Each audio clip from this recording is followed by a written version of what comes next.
یعنی یہاں سے یہ ہمیں پتہ چلتا ہے کہ وہ بہت امیر آدمی تھا، اس کے پاس بہت مال تھا۔ اور اچھا، ایک اور بات ہے، مال جو ہے نا وہ ہونا کسی کے پاس، وہ وہ بری بات نہیں ہوتی، پیسہ کمانا بری بات نہیں ہوتی، لیکن یہ ہوتا ہے کہ پیسہ کمایا کیسے جاتا ہے۔ وہ اس بندے نے غلط طریقے سے پیسہ کمایا تھا، اپنے لوگوں کے ساتھ غداری کر کے پیسہ کمایا تھا۔ اور پھر مال میں دوسری چیز ہوتی ہے کہ مال خرچنے کی بات، کہ مال خرچتا انسان کیسے ہے۔ تو وہ کیسے مال خرچتا تھا؟ وہ جب وہ اپنی بڑائی کرتا تھا، غرور کرتا تھا، جب وہ شہر میں نکلتا تھا نا، تو ایسے سمجھ لو کہ پوری شان و شوکت کے ساتھ نکلتا تھا، اور جو لوگ مطلب ناسمجھ لوگ تھے، جاہل لوگ تھے، وہ اس کی شان و شوکت دیکھ کر بڑے متاثر ہوتے تھے اور وہ حسرت کرتے تھے کہ کاش بھی ہم قارون کی طرح ہمارے پاس بھی خزانہ ہوتا۔ لیکن جو عقل مند لوگ تھے، جو سمجھدار لوگ تھے، وہ اسے سمجھاتے تھے، اس قارون کو سمجھاتے تھے کہ دیکھو اللہ تعالیٰ نے تمہیں اتنا مال دیا ہے، تمہیں خزانہ دیا ہے، تو تم اپنے اس خزانے سے اللہ رب العزت کی خوشنودی حاصل کرو، اللہ رب العزت کی رضا حاصل کرو۔ تم اپنے اس مال سے لوگوں کے سامنے اس طرح اتراتے نہ پھرو، اتنا غرور نہ کرو۔ لیکن وہ نہیں سمجھتا تھا، بلکہ وہ الٹا یہ کہتا تھا کہ یہ مال مجھے رب نے نہیں دیا، یہ مال میں نے اپنی عقل سے کمایا ہے، اپنے علم سے کمایا، اپنی ذہانت سے، اپنی طاقت سے کمایا ہے۔ اچھا اچھا، آج کل بھی بہت سارے لوگ اس طرح کے ہیں۔ آج کل بھی ایسے بہت سارے لوگ ہیں جو سمجھتے ہیں کہ یہ جو مال ہے یہ ہم نے کمایا ہے۔ کوئی سمجھ لیجئے کوئی بڑا ڈاکٹر ہے، وہ بڑا مالدار ہے، پیسے کما رہا ہے، کوئی انجینئر ہے، کوئی بڑا بزنس مین ہے، تو وہ کہے گا کہ میں نے پڑھائی کی، میں نے کلاسیں پاس کی، میں نے ٹیسٹ پاس کیا، اور میں نے اب اپنی کمائی کر رہا ہوں، میں کما رہا ہوں۔ تو اس سے بندہ پوچھے کہ یہ تم نے کس طرح کمایا؟ اگر تمہیں رب صحت ہی نہ دیتا، یہ جو صحت ہے، اب دیکھو نا، میں بیمار ہو گیا ہوں تو میں پورا کام نہیں کر پا رہا، یعنی آپ کی قرآن کلاس نہیں بنا پا رہا، تو صحت تو پہلی چیز ہے کوئی بھی کام کرنے کے لیے۔ کہ ایسے لوگ جو سوچتے ہیں کہ میں نے مال کمایا، میں نے خود پیسہ کمایا، ان کو یہ تو سمجھنا چاہیے، یہ تو سوچنا چاہیے کہ اگر رب تمہیں صحت ہی نہ دیتا، رب تمہیں آنکھیں ہی نہ دیتا، رب تمہیں زندگی نہ دیتا، تو تم بیمار پڑے رہتے، تو پھر تم کیسے مال کماتے؟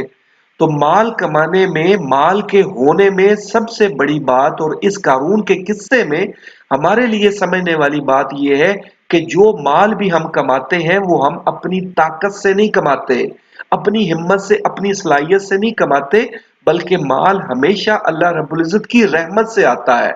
پیسے جو ہمارے پاس، جو خزانہ ہمارے پاس، جو بھی چیز ہمیں ملتی ہے، وہ رب کی رحمت سے ملتی ہے، رب کے اذن سے ملتی ہے، یعنی رب کی اجازت سے ملتی ہے۔ یہ ہو نہیں سکتا کہ ہم رب کے حکم کے بغیر ہم مال کما لیں۔ تو یہ ایک غلطی وہ یہ کرتا تھا، اور دوسری غلطی یہ کرتا تھا کہ جو مال خرچتا تھا وہ غلط طریقے سے خرچتا تھا۔ دیکھیں، پہلے بھی میں نے بتایا کہ مال کا ہونا، پیسے کا ہونا یا دولت مند ہونا بری بات نہیں ہے۔ نبی پاک صلی اللہ علیہ وسلم کے صحابہ کرام جو تھے، ان میں حضرت عثمان غنی رضی اللہ تعالیٰ عنہ بہت امیر تھے، آج کل کے حساب سے ملینئر تھے، بڑے لکھ پتی، کروڑ پتی تھے، لیکن وہ کیا تھے؟ بہت سخی تھے، ان کو عثمان غنی کہا جاتا ہے۔ تو وہ بہت زیادہ سخی تھے، غنی تھے، لوگوں کی مدد کرتے تھے۔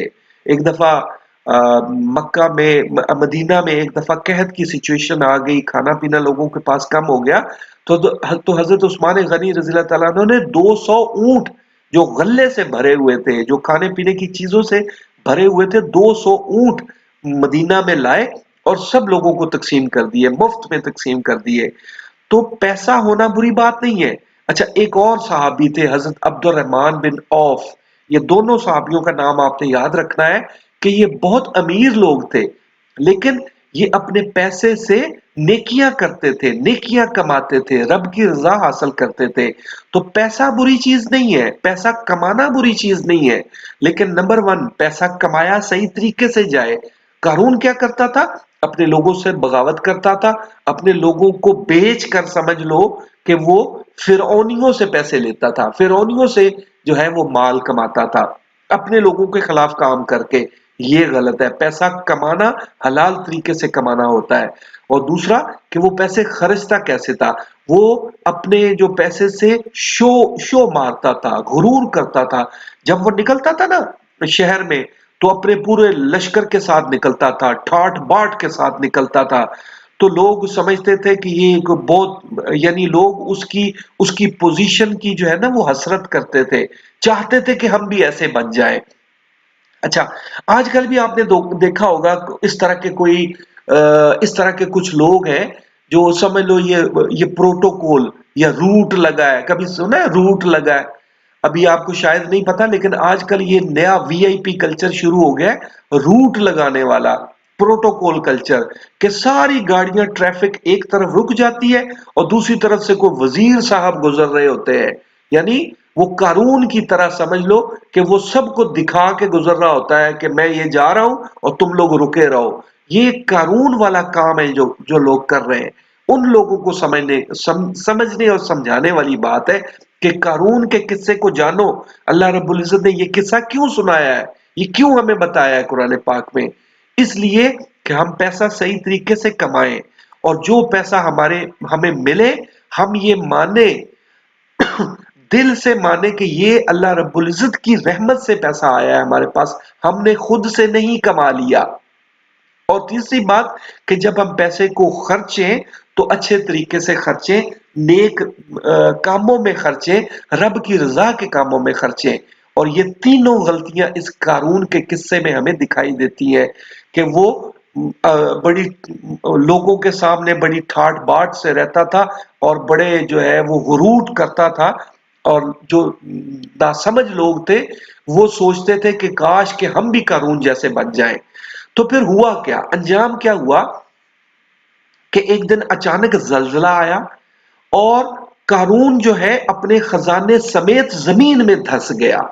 یعنی زمین پھٹی ہے زلزلے سے، تو آپ تو پتہ ہے نا کہ زمین پھٹ جاتی ہے. تو زمین پھٹی اور قارون اور اس کا سارا خزانہ زمین میں دھس گیا.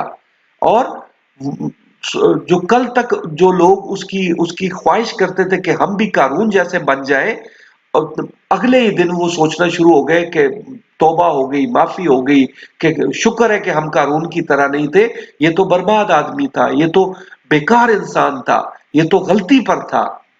تو اب دیکھو کہ اس وقت کے لوگوں نے یہ سمجھ لیا، اس وقت کے لوگوں نے اس کو قارون کو زمین میں دھستے ہوئے دیکھ لیا اور سمجھ لیا. اللہ رب العزت نے قارون کو زمین میں دھسا کر اور ہمیں قرآن پاک میں یہ بتا کر ایک ہی بات سمجھائی ہے کہ قارون کی طرح نہ بننا. اللہ رب العزت ہمیں اس بات کی سمجھ عطا فرمائے، ہم بھی پیسہ کمائیں، مال کمائیں، لیکن اچھے طریقے سے کمائیں، نیک ذریعے سے کمائیں. اور دوسری بات، جب ہمارے پاس پیسہ آ جائے تو پھر ہم اس کو نیک رستوں میں خرچیں، اللہ رب العزت کی رضا کے کاموں میں خرچیں، نہ کہ قارون کی طرح مغرور ہو جائے اور ہم کہیں کہ یہ پیسہ ہم نے خود کمایا ہے. ہم نے خود کبھی انسان پیسہ نہیں کما سکتا. جو مال بھی انسان کماتا ہے رب کے حکم سے، رب کے اذن سے کماتا ہے. یہ ہے وہ سبق جو ہمیں قارون کی کہانی سے ہمیں ملتے ہیں. اور ابھی یہ ہے کہ ہم نے زندگی بھر خود بھی اس بات کو یاد رکھنا ہے، اور پھر ایز اے مسلم، ہم مسلمان ہیں نا، ہمارا کام ہے اللہ رب العزت کے پیغام کو آگے پہنچانا، آگے پھیلانا. تو اب میں آپ کو اسائنمنٹ دے رہا ہوں کہ کم از کم 4 لوگوں تک آپ نے یہ پیغام، یہ کہانی قارون کا قصہ جو ہے یہ بتانی ہے 4 لوگوں کو. اور یہ بھی بتانا ہے کہ قارون کا قصہ سورہ قصص میں ہے، اور اس کی پھر تینوں باتیں کہ پیسہ کمانا صحیح طریقے سے چاہیے، اور جب پیسہ کما لیں تو پیسہ ہمیں خرچنا بھی صحیح طریقے سے چاہیے. یہ ہے اس کا سبق. ٹھیک ہے جی. تو آپ کا یہ ہوم اسائنمنٹ ہے کہ یہ آپ نے 4 لوگوں تک یہ پوری کہانی قصہ سنانا ہے، اور اس کے نوٹس بنا لیجئے گا اپنی کاپی میں، تاکہ آپ کو بتانا اور سمجھانا دوسروں کو آسان ہو جائے. ٹھیک ہے جی. چلے، that's it for today. Take care and اللہ حافظ.